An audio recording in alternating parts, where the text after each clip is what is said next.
They told you self-improvement would make you happier, more confident, more successful. But no one warned you that becoming better would first make you feel worse. And if self-improvement has ever made you feel confused, lonely, or uncomfortable, stay until the end, because this truth changes everything. Self-improvement is often marketed as something clean and inspiring. Wake up earlier, fix your mindset, become your best self. But what they don't show you is the emotional cost of real growth. Because the moment you start improving for real, you don't feel powerful. You feel exposed. You start seeing the habits you used to escape, the people you stay with out of fear, the version of yourself you created just to be accepted. Self-improvement doesn't begin with motivation. It begins with awareness. And awareness hurts.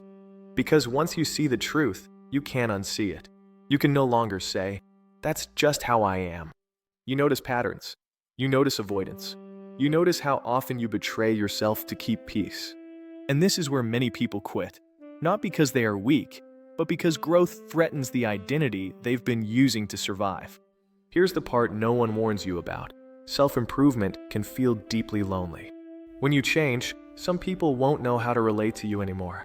Not because you became worse, but because you stopped playing the role they expected. You stop over-explaining. You stop shrinking. You stop saying yes when you mean no. And suddenly, the silence gets louder. This is when most people think something is wrong with me. But often, this is the first sign that something is finally right. Self-improvement is not about becoming someone new. It's about returning to who you were before you learned to hide, before you learned to please, before you learned to stay quiet to stay safe. Growth doesn't add layers. It removes them. And losing old versions of yourself can feel like grief. But what you gain is rare alignment, when your thoughts, values, and actions finally match. If self-improvement feels uncomfortable right now, you're not failing. You're waking up. The confusion means you're questioning.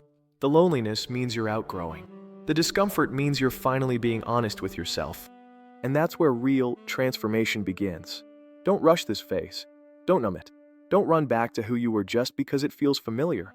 Growth doesn't feel good at first, but staying the same slowly destroys you.